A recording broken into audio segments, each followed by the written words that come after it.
Hey everyone, before we start today's episode, I would like to mention that this video was recorded before the protest for Black Lives Matter.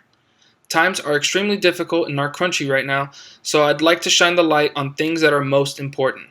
There are plenty of ways we can help now, which is why I have links in the description box so you can support Black-owned businesses in Miami. Please stay safe and never forget that Black Lives Matter. Hey guys, welcome back to another episode of Lefty's Place. Hey guys, so today we're going to be continuing the top 5 players at each position in Miami history, continuing with small forwards today. So obviously we have a lot of big name players on this list, including obviously the number 1 spot, LeBron James. There's no secret there. He's obviously going to be the top player on this list. So just stay tuned and get ready for another exciting episode. Number 5, Shane Battier. So now starting our list at number 5, we got Shane Battier, one of the smartest and toughest players to ever put on a Heat uniform. When Battier joined back in 2011, it was obviously very exciting because he was known as a consummate pro, a great 3-and-D guy, and someone that you just always would want on your team if you're trying to win a championship. Adding that to that big 3 team was definitely necessary for us to win back-to-back titles, or at least it was one of the key pieces to winning back-to-back titles.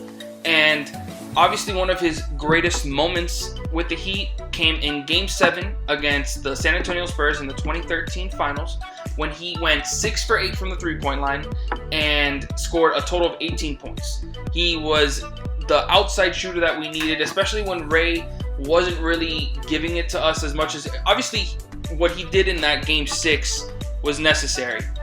But like consistently throughout the playoffs, he wasn't really that outside threat that we really needed.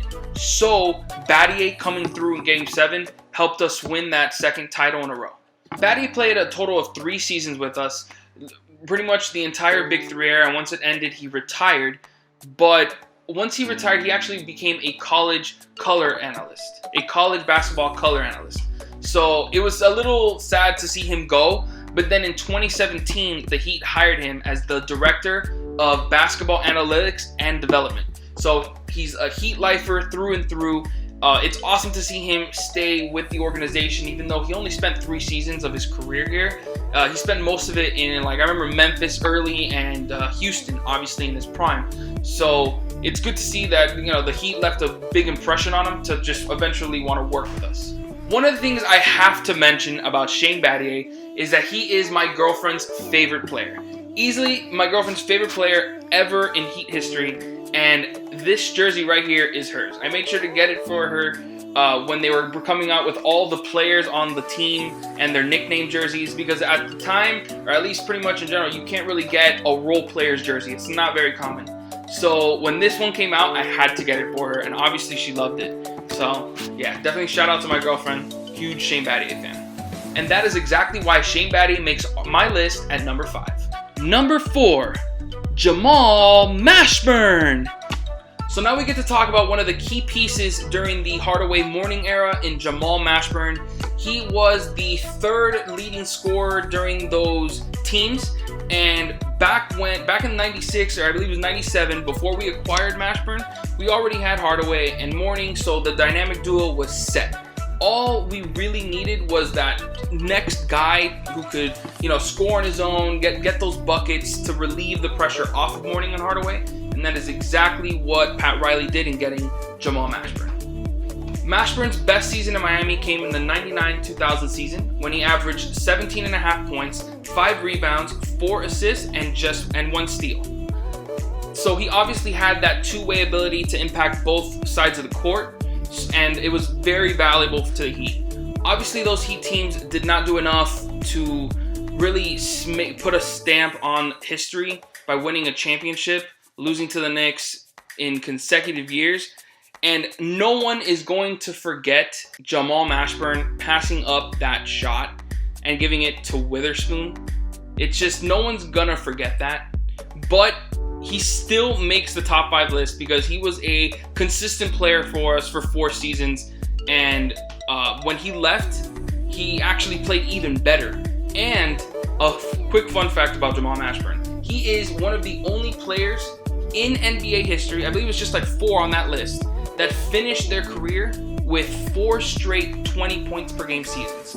Because unfortunately, like maybe some of you know, Jamal Mashburn had a lot of injuries throughout his career, and it hurt his consistency, especially late, and it made him end playing at 31. However, Jamal Mashburn was a dynamic player, and that is exactly why he makes my list at number 4. Number 3, Jimmy Butler. Alright, now swooping in at number 3 is Jimmy Butler. Yes, after just 1 season, Jimmy Butler, Jimmy Buckets, has been able to make it to number 3 on this list. And there is obviously a whole bunch of reasons for that. Because Jimmy Butler came in and instantly turned things around for Miami. In just that 1 season, he averaged over 20 points per game, 6.5 rebounds, 6 assists, and 1.7 steals per game. Like, that is dominant numbers. And he wasn't even shooting it that well. He was able to average 20 points per game with one of the worst outside shooting percentages in his entire career. So just imagine if he was just average there. Like, you know, just a little below average. Because right now, he's literally at career worst numbers. So if he was even able to average, like, just a little bit below average, he'd be having his best season probably as a pro. Which he might already be having that. Because he was an all-star this season. He's probably, I want to hope he's going to make an all-NBA team. Like, he can probably squeeze in there at number 3. He can probably make the 3rd team. Because he's been dominant all year, leading the Heat to, now they're 4th in the Eastern Conference. People weren't even expecting them to make the playoffs this year. So definitely exceeded expectations and became one of my favorite players ever to wear a Heat uniform. Mainly because of that leadership, that work ethic, and that hard-nosed defense. Jimmy Butler has accomplished a lot of things so far in his career, including 5 All-Star appearances, 2 All-NBA appearances, as well as 4 All-Defensive Second Team selections. And he just wants to add more to that. And obviously, the number 1 thing on his list is an NBA championship. And that's what we all want. That's what we're all waiting for. And Pat Riley is getting that ready for that 2021 to bring in Giannis. All right, we're getting off topic, guys. We're getting off topic. But you know what I'm talking about. Number 2, Glen Rice. Now at number 2, we're going to be talking about the first superstar in Miami Heat history, Glen Rice. Rice played with the Miami Heat from the 89 to the 95 season, and he was drafted 4th overall in the 89 draft. And he instantly showed that star potential, as by his 3rd season, he was already averaging over 20 points per game. And he had a lot to do with the early Heat accomplishments, as he led them to their first playoff series in 92 and their first playoff win in 94. So obviously Glen Rice had his hands all over Heat history in the early 90s. He also won the 3-point shooting contest in 95 before being traded for the next future franchise player in Alonzo Mourning. Glen Rice was obviously a consistent scoring option for the Heat throughout his years here, as he averaged just under 20 points per game.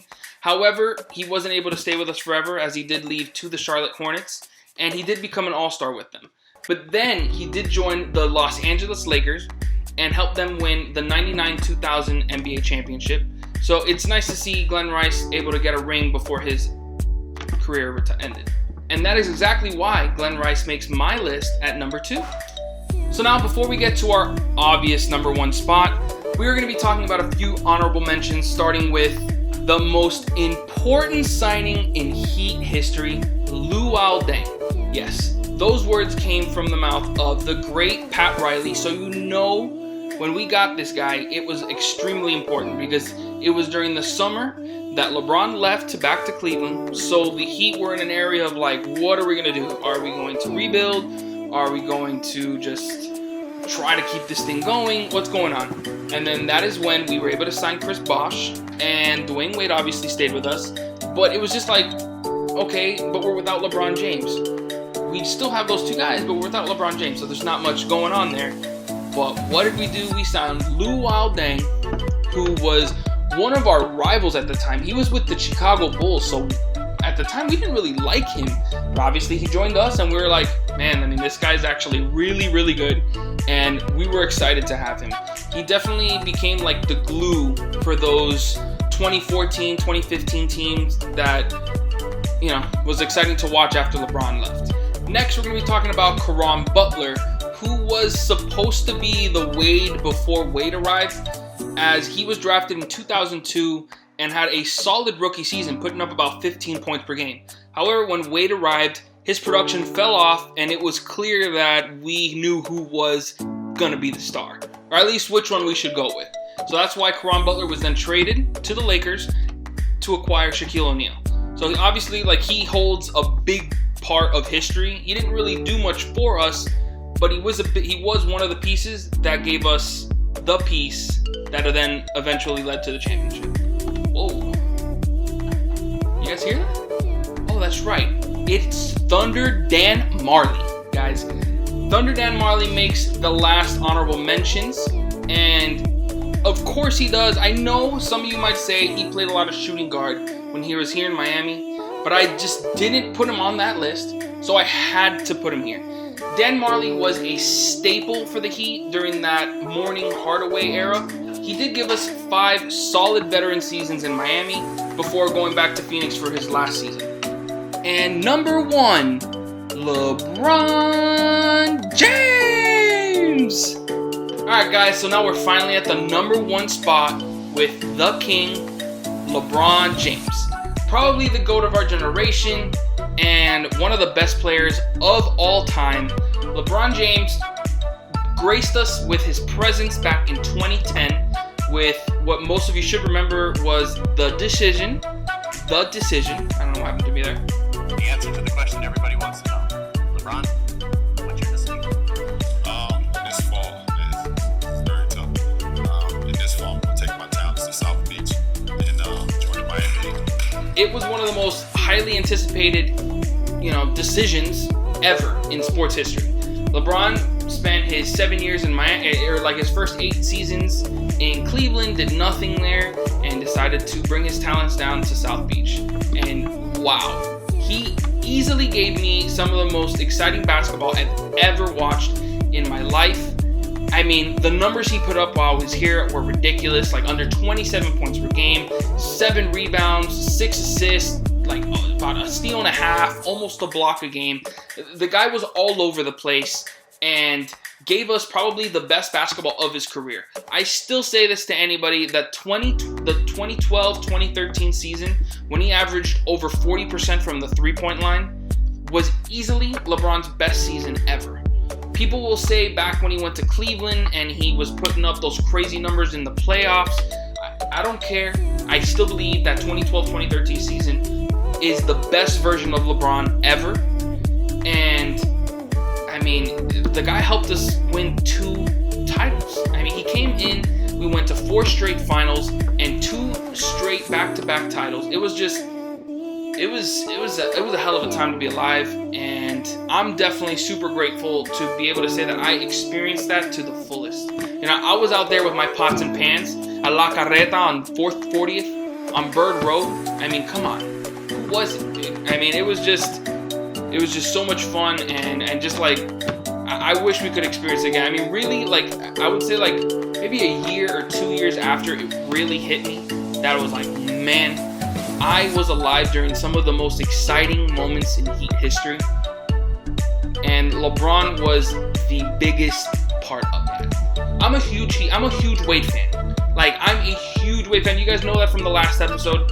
But when we're being realistic, LeBron James is the best player, talent-wise, to put on a Heat uniform.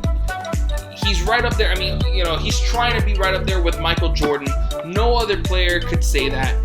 Obviously, he's not there yet. A lot of people would say he still has a long way to go before he reaches that. But the fact there's even a conversation about that is impressive. And that guy was on our team for 4 seasons. So, yeah. And can we not forget, like, let's look at these freaking accolades about him.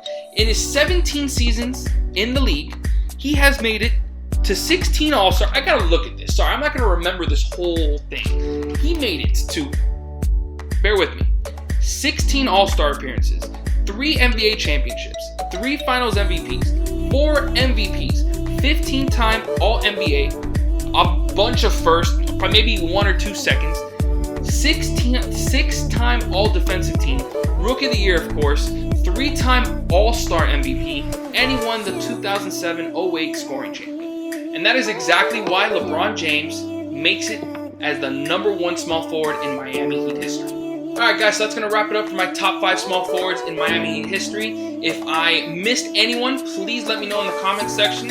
And also make sure to like, hit the subscribe button, and ring the bell.